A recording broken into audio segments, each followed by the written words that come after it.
Hey, what's up, everyone? Hey, this is Zach Edwards with another episode of the Adventure Box Podcast, brought to you today by Historical Conquest. It's a really fun game that teaches history, or you just play it for fun. I mean, it is an extremely fun game. It's like a mixture between like Pokemon, Yu-Gi-Oh, and Magic, and the gameplay of Risk, but where all the cards are historically based, so you get to learn something while you're just having fun.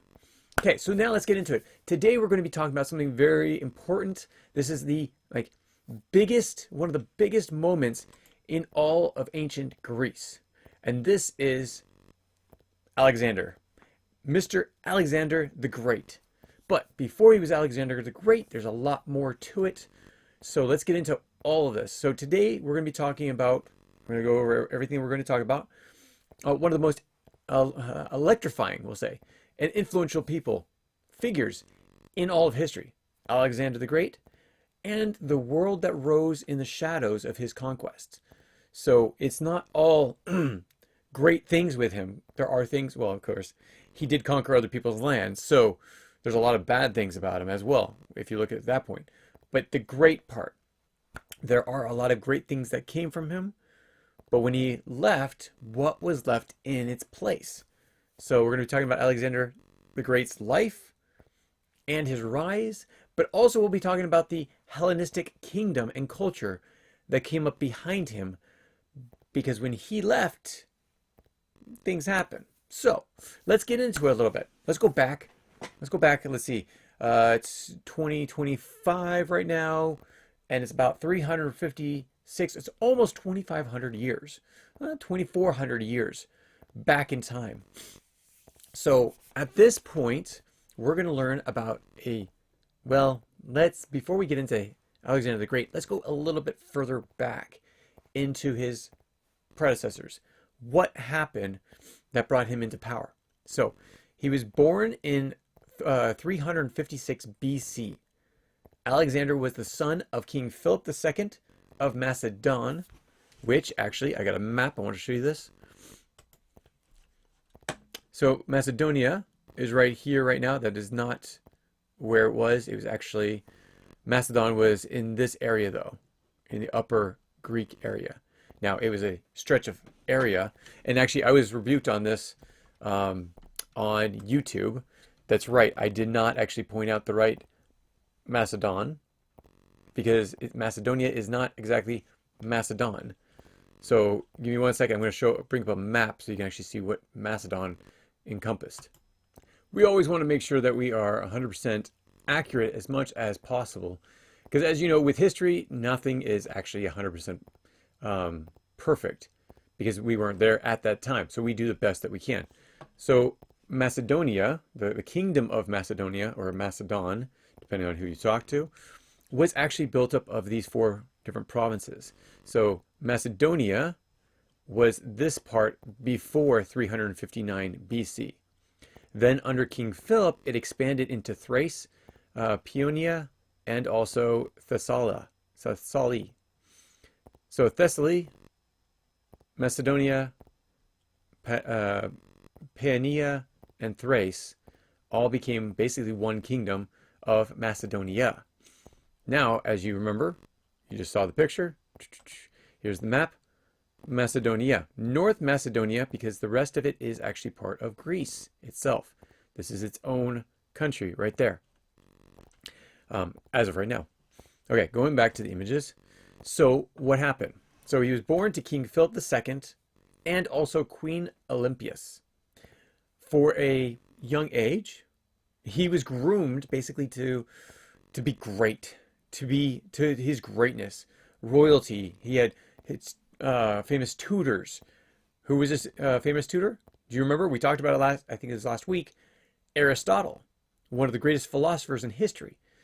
So when Philip was assassinated, yes, because he took over all these kingdoms, as shown in the image, shown in the image, there was assassination attempts. Anytime somebody does these things, there are massive amounts of assassination attempts. Here's an interesting thing. Now, I've really never put it in this terms, thinking about it, but could someone like Stalin, Hitler, those type of people be considered to these greats? Yes and no. So yes, having this desire for this empire, Napoleon, another one, hoping for this great empire, willing to go to war. Hitler, Stalin, completely different. What made them different than these people, or even Napoleon, is that they did not want to take over lands and assassinate and kill certain people, create holocausts of different people from them. These people wanted to conquer this land in order to grow their empire and to bring everyone together. Now, some of them, Babylon was a little bit different. Persia was the same way, though. Persia wanted to bring people together. Now, here we're actually going to be talking a lot of things when it comes to what the Greeks did wrong, because remember, they're trying to set up a Hellenistic kingdom after Alexander the Great, but we'll get into that when we get there. So, now, the assassination of Philip II happened around 336 BC. What was that? About the time when Alexander the Great was 20 years old. That's a fair age to become king, especially these days. Most of those people are well trained in military style and strategy, well trained in, well groomed for royalty, all these different things. And again, remember, Alexander the Great had one of the greatest philosophers as a tutor, teaching him everything from writing to strategy and everything else. Now, Aristotle was more of a philosopher than a military type person, but Alexander the Great, Alexander at the time, had a lot of other tutors as well. Aristotle was just one of them. So, within 2 years, he had crushed the rebellion in Greece that was actually created by, one, the assassination, but also the Persian Empire. Remember, the Persian Empire came through into Thrace and down into Athens. Then they were basically pushed out and went home. Persian Empire here. Greek Empire here. Macedonia right here. So, with all this being said, you have a lot of people that are up in arms, very ready for war, basically. So let's talk about some of the conquests that Alexander the Great went through. So, just so you know, this is Alexander the Great. This is the best rendition we have of him because this is actually designed during his life. These are all little plates colored. So it's a mosaic. It's a tile mosaic, which they made and still stands today. As you can see, a lot of it is ruined, a lot of it's destroyed, but not all of it. Basically means that a lot of the tiles fell off or were pulled off. But this is what survived. So we actually have a fair rendition of what Alexander the Great looked like. Everything else is questionable. We do have coins that have his face on it. We do have other things that have his face on it. But this is the only one that's large enough to really give a distinct look to Alexander the Great. Now let's talk about his conquests. Okay, so starting in Macedonia, he basically took over Greece.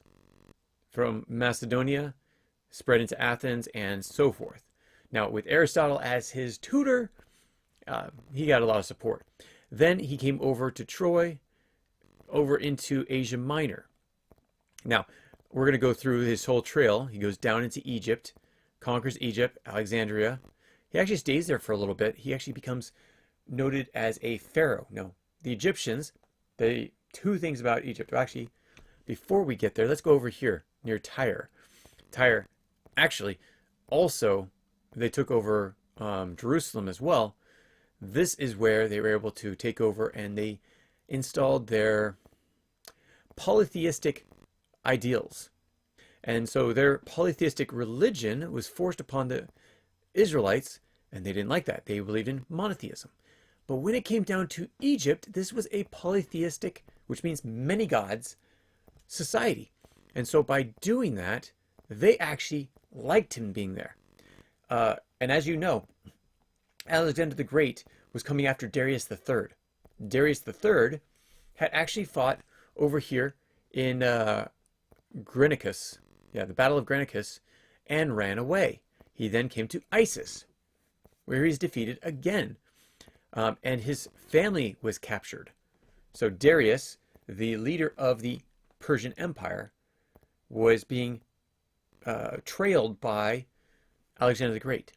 They were trying to go after Alexander the Great. Now, he continued to escape for a while. No, we already talked about it when we talked about the Persian War, so we're not going to, or the Persian Empire, we're not going to go over it again. But Darius the Great was then taken over and so forth. Now, going down to Tyre, Alexander the Great fought here as well, outside of Israel. So this is Tyre first, then took over Israel. And Tyre, Alexander built a causeway to reach the island city. And it took them 3 months. It took him months, but he finally conquered it. Then down through Israel, as you see, it says Gaza here, but Israel, because Gaza was not even an idea until the hundreds AD, so well after. So the fact that this image has it on here, sorry about that. Encyclopedia Britannica is trying to be PC, politically correct, and political. So we're not going to do that.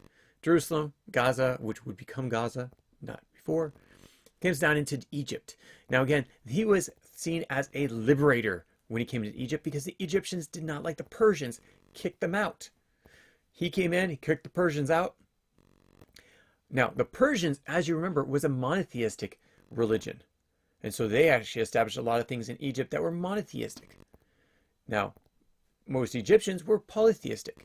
So all of a sudden, Alexander the Great, a polytheist, comes in, establishes polytheism again, and the Egyptians think he's a liberator for a time. Then he makes himself a pharaoh, and the Egyptians didn't like that. But this is when the creation of Alexandria comes up. And actually, I'm going to skip through some of these. I'll come back to those. This is Alexandria, or at least, again, a rendition of it, because we don't know exactly how it was, and this is not a ancient rendition of it. But this is the best we can come up with right now. A lot of different arenas for chariot races, a lot of different housing and buildings for government. Also outside of Alexandria, you have the Pharaoh's Light, which is the lighthouse that's outside that is actually one of the 7 wonders of the world. So that's also really cool inside of Alexandria. And now Alexandria, ancient Alexandria, looks like this in ruins. But at least they've been able to preserve certain things. As you can see, this is not exactly preserved. This is a outside amphitheater, and the stage has been completely redone. And so as this little stage looks like. And there's railings coming down because of people tripping and falling. There you go. So there are some things that we do in modern times that destroy or hurt the ancient times. But it's for our betterment, right? Right? Yeah, something like that. Okay. Then let's go back. Okay, so we're going to skip. Yeah, okay, so we're going to go see this. Okay. The reason why I brought this up is because it shows some of the battles. So Granicus is right here. It's between Thrace and Turkey, or what becomes Turkey. And this is the first major battle that Alexander the Great fights against Persia. Then he comes down, and again, he's having all these different battles, but then he comes down to Isis. Isis, right here, the Battle of Isis, shows, again, where Alexander the Great was, where the Persians were. This is the same thing. And how it's over a river, which was, we've looked at it plenty of times, it's the divide. Let me bring this up. It's the divide between Thrace and Turkey, right there. So this is what it was showing in the image. Okay. Now, he comes down to Egypt and such, and that's fine and dandy, and then he comes out of Egypt. He stays there for a little while. He loves that area. But it's time for him to keep going. He wants to topple the whole Persian Empire, and he can't do it by sitting around. So he comes back up and heads over to Persia, where he comes into another decisive victory. And this is what basically topples the Persian Empire. This is one of their great cities at the time, and this is called Gaugamela. So the Battle of Gaugamela is where Alexander the Great came in and took over one of the largest cities for Persia. At this point, Persia is basically on the run. Now, as you can see, this is in Mesopotamia, or what was Mesopotamia, and there's Babylon. So he comes in, comes down, Now, in this is interesting because he comes up here. Now, as you know, with Persia, a lot of the Persian agriculture was built right off of the Caspian Sea. It was greener there. We talked about this last month. Well, he keeps going over. He goes over into Parthia. So you have the Parthians, who he also conquered, which is also part of the Persian Empire at this time. Goes into Auroria, down up into the Asia, not just Asia Minor anymore. He's now going into Asia, Central Asia. Comes down through India. Now he wants to take over India, but at this point is when a lot of things turn negative for him. But wait, we're not there yet. We're not there yet. So up here, going back a little bit, this, as you know from right now, actually let's bring up the map again. Maybe we can do a side by side. And zoom out. Zoom over. What is there right now? Oh yeah, it's this country called, well, Turkmenistan, but Afghanistan. So Alexander the Great tries to take over Afghanistan, and he does a fairly good job about it with Hystaspes. And that battle basically ensures his rule, but he does not go into China. He ends it there because he's coming down south. Now, Alexander did not stop with Egypt or even Persia. He went into Afghanistan and continued as much as possible. However, his armies were weary, were tired, and homesick. This is like many years. So again, his first battle was in 334 BC. You know, in modern warfare, at least in the U.S. military, max they'll have you go out is about a year. Now, you can enlist for multiple terms and staying in that country, but they'll usually bring you back after a year. Alexander the Great and his first battle outside of Greece with Grenicus was in 334 BC. He gets into Afghanistan and India about 326 BC. They've been gone for 8 years.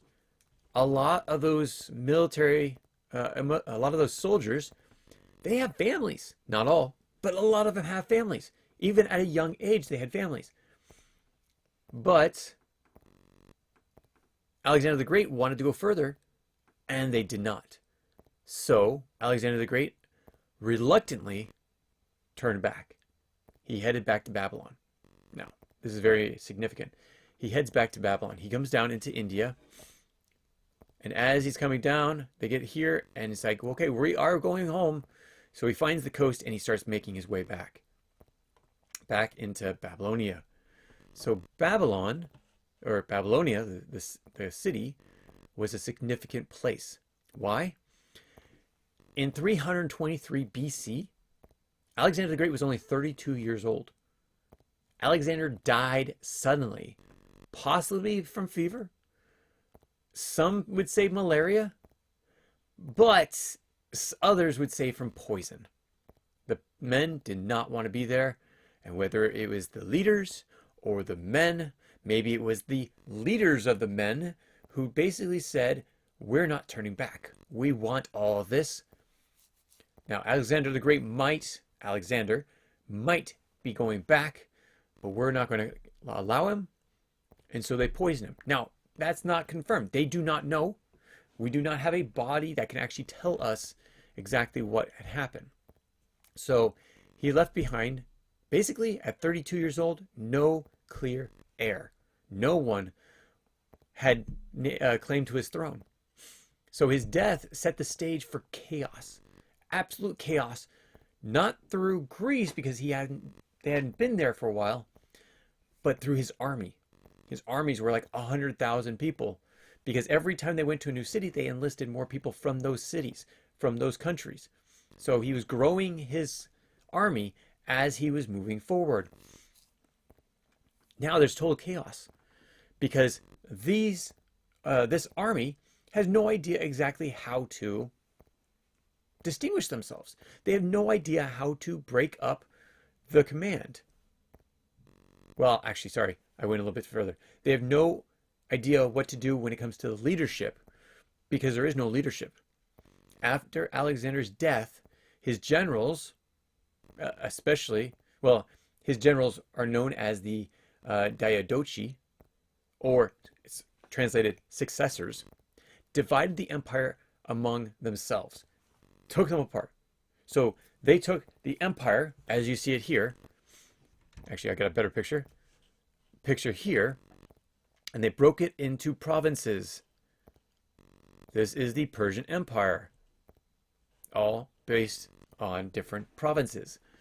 So you have Ptolemaic, or the Ptolemaic kingdom is Egypt. This is the Ptolemaic kingdom in Egypt, ruled by Ptolemy the First, one of Alexander's trusted generals. Most likely he did not poison Alexander the Great. Now, interesting enough, at the end of the text, in the textbook, we actually have a murder mystery. We get you to solve who killed him, and gives you a lot of evidence and circumstantial evidence as well as direct evidence, and you get to make your own choice. Just want to throw that out there. Now, there's the Seleucid Empire, which is basically Asia and the Near East. So basically Persia, Bactria, and Cappadocia. These areas are controlled by one person. Now, I said it's a Seleucid Empire. His name was Seleucus the First, and that stretched from Syria, which actually is like right here, Syria, all the way into India. So that was a long stretch. He got the massive amount of area, but at the same time, remember, this was, yes, the Persian Empire, but it wasn't well established. It was very spread out. Egypt, not so spread out. It was a kingdom of its own. So Ptolemy probably actually wanted that, or Ptolemy probably wanted that. Seleucus, yes, the first, probably wanted this large area as well. And now you had the Antigonid kingdom, which actually included Macedonia and Greece. Now, this was founded by Antigonus the First, and his descendants afterwards. So Greece is basically taken over by the Greek Empire, but it doesn't actually stay with them that long. And we'll get into that a little bit later, because as you know, the next ones to come is right here, their neighbor, Italy and Rome. But we'll get into that next month. Now, I want to talk to you about what happens during this time. So one of the most important legacies of Alexander the Great's, Alexander. I always say Alexander the Great because it distinguishes who he is, because there's other Alexanders. But we're just talking about Alexander, so I'm just going to say Alexander. So Alexander's empire wasn't political, it was culture. Remember, monotheistic, polytheistic. A lot of that comes into play in the culture. So the Hellenistic world, the Alexander's empire, the Greek empire, was marked by a new era of blending of Greek and local tradition. I'll give you an example. We already talked about this 4 months ago. Jerusalem, Israel. It wasn't Israel. It was the kingdom of Judah. The kingdom of Judah, when the Greeks came in, they started having altars to many gods. This is beyond pale with the people of Judah or Judea. They do not like all of this pressure coming from the Greeks, which is actually what starts up an uprising, which we talked about again 4 months ago. Some of the new cities that were created because of this culture, though, putting Israel aside, of this culture, we already talked about Alexandria. This is in Egypt, became a center of learning and massive libraries. So the Library of Alexandria, another 7 wonders of the world. And it's in ruins now. It was destroyed, but it's still known as the ancient library of like all learning. the center of all learning. Now, how about Greek styles and temples? Those appeared in the East, as well as so everything from like Turkey, Syria, Israel, Egypt. It stretched out for everywhere. But it was often blended with the local designs and the local deities, except if you were monotheistic, they didn't like that.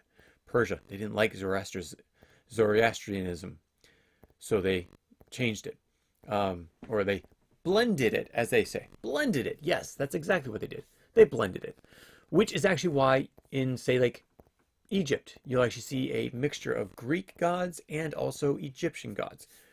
But for instance, Zeus was identified with Amun.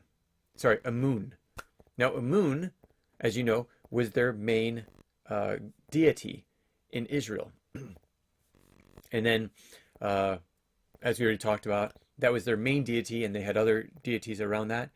Now, question, in ancient history, they actually have a question if, in Egypt, if they actually believed in multiple gods or different responsibilities of the god, Amun.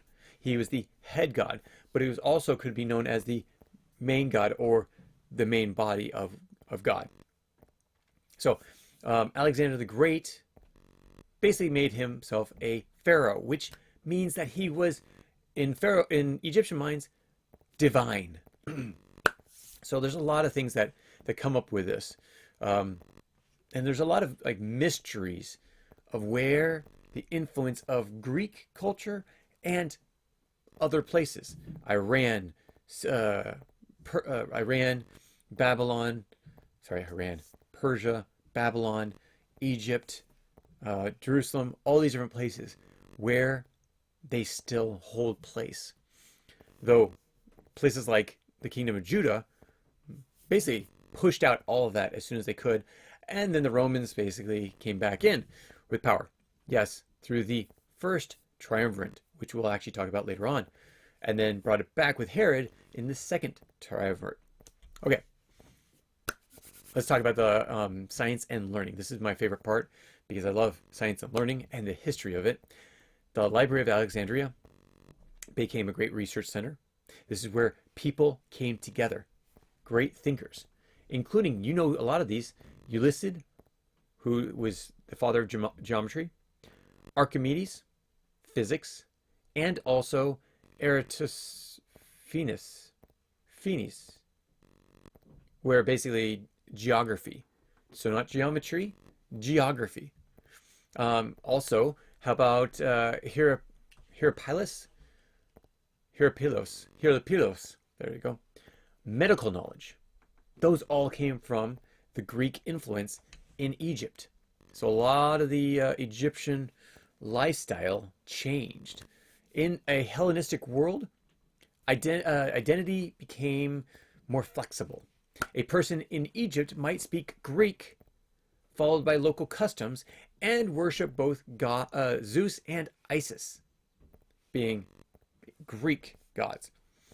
And then next door, his neighbor could also speak Greek or Egyptian and could worship Amun, thinking that it's the same god.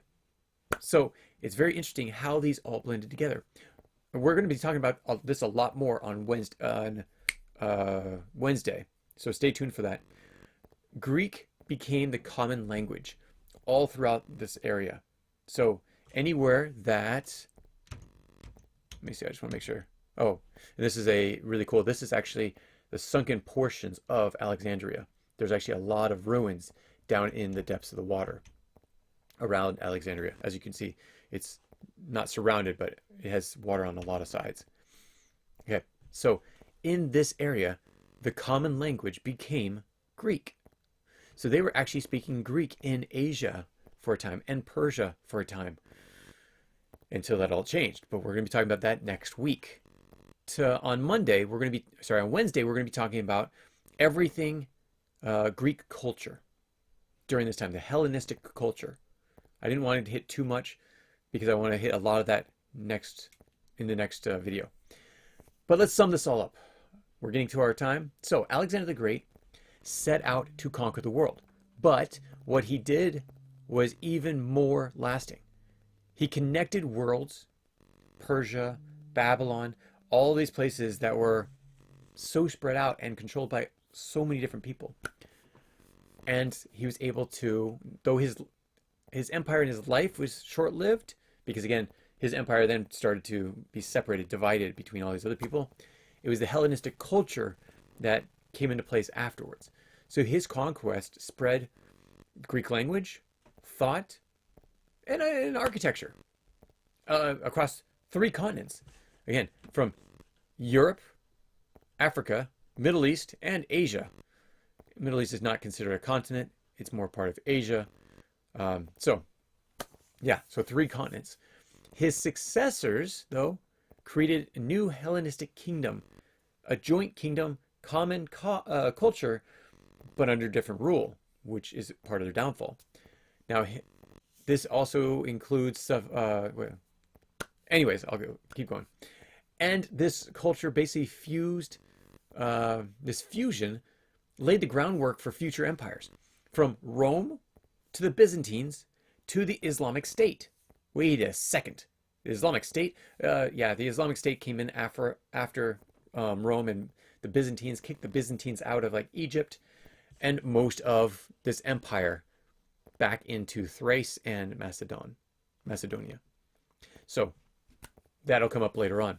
But it even shaped the language of the New Testament. This is why you actually have the New Testament written in Greek in a lot of times, because the Greeks were there. Now, New Testament, the Romans were there at the time, but there was still a lot of Greek influence, which is actually why it was still written in Greek. Okay, and also Latin, as you know, Catholicism. Anyways, onto our action question. What do you think Alexander's greatest legacy was? Do you think it was his military successes, cultural transformations, revenge against Darius III? I mean, you could come up with a lot of things. How about the technology that he got? Yeah, now this is a big one. The technology that was accomplished or founded when he was going through all these different tracks. He learned from each of the places he attacked. That's one of the great things about the Greeks, is that they learned and evolved different types of technology. I want to hear it. Put it in the comments below. Tell us what you think. Love to hear it. Have a great day. Have a great week. Come back tomorrow.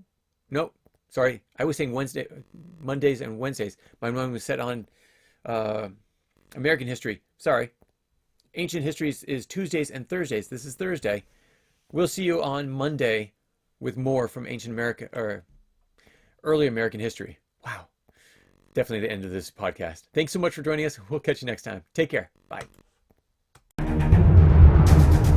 you have any comments or questions, add them to the comments below. Otherwise, we'll see you tomorrow, actually. Take care. Bye.